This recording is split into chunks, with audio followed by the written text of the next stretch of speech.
Hello, I'm Georgie and I am a filmmaker based in Nottingham in the UK, and I am here to tell you my top tips for interviewing. So, just to give you a bit of background about what I do, I am a bit of a one-man band when it comes to filmmaking. I film, and in that I operate the camera and I record the sound myself, and then I edit everything at my editing suite here. So in that becomes a lot of interviewing really. So I'm going to share with you a couple of my most important techniques and tips to get you started. So first top tip is your interview starts when you first make contact with your interviewee. I'm talking the first phone call, the first email. You are establishing a rapport and a relationship with that interviewee, and you need to make sure that the manner in which you're dealing with them is professional, friendly, if that's what that interviewee requires, and also the way that you want to conduct yourself when you actually do the interview, because if you suddenly have a personality change, it's going to really throw your interviewee off. So that might come in lots of different ways. So it might be emailing them back quickly so that you don't leave them hanging, and you make sure that they trust that you're there and you care about what they're about to do and what they're about to say. And it means making sure that you set them up well enough for the interview. So if it's somebody that's like maybe an expert in something that you want to deliver lots of facts and information, then maybe a more professional manner, and also making sure that they understand, that they know the questions beforehand, so they can make sure that they get all of those facts exactly right. It's probably really important. But if you want to talk to somebody about their maybe things that are a bit more personal, where they're going to be sharing feelings and emotions, then maybe giving them an idea of what you want to talk about, but not the exact questions, so then they don't plan too much and you make sure that you get authentic answers. So everything you do in the prep to your interview really, really, really counts.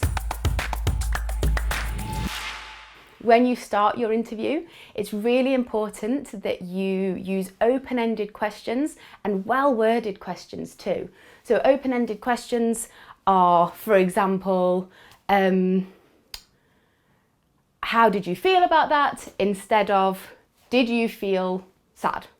An open-ended question makes sure that people have the space to expand their ideas and their feelings, and the space to give their own personal answer and give you just generally more words, because if you ask a closed question, you're just going to get one. And a well-worded question is important whether you're using your question in your film or not, whether you're using the recording of your own voice or not. They will use some of your words in their answers naturally, and that's the cornerstone of their answer will be built on your question. So it's really important that you word and you choose every word really carefully. Also, if you're going to be using your recording and your voice in your final film, then you need to make sure that your question your question is doing you a service. Top tip number 3 is to leave space at the end of their answers. And this is for 2 reasons. Practical reasons: it will help you edit. It will leave you space that you can cut, and you can choose whether you cross dissolve out, or whether you do a hard cut, or whether you leave it and you want to see a little bit of their face and their reactions and soak up a lot of that.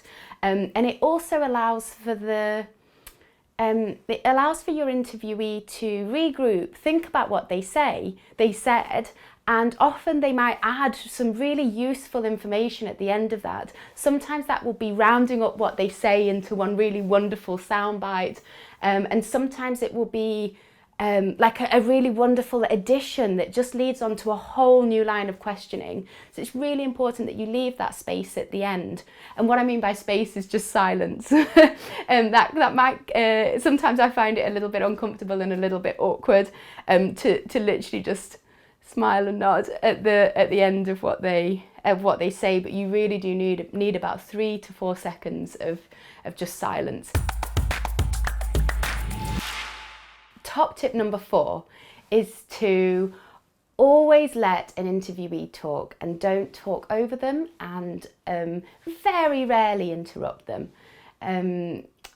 So if it's very different. An interview on camera is very different to having a conversation with somebody, because you don't want your voice and the audio that from you ruining what they say and ruining your lovely clean soundbite that might be really useful, but you have you going yeah in the background.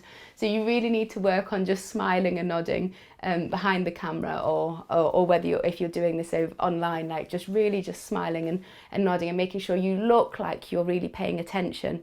Well, I mean, you will be, but making sure that is really apparent in your face, so that you don't need to use your voice to do that.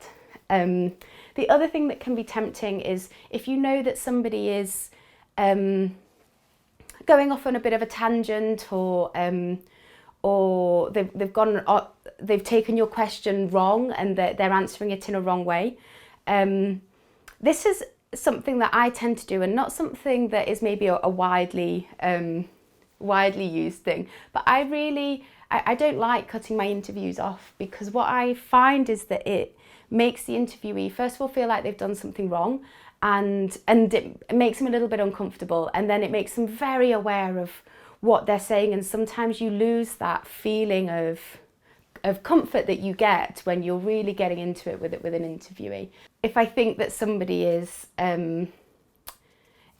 just saying it, going it a little bit wrong, and I'm feeling like, oh, I should really interrupt them to stop wasting both of our times, often they'll bring it back round and it will turn into being able to answer the question really beautifully, or they'll find their feet again, and then they'll feel comfortable, they'll feel secure. You'll also get a really wonderful second part of the interview. So I think that it's always worth just waiting a little bit and seeing if they get there, rather than cutting them off and adding that sense of that sense of insecurity or unsureness, if that's a word.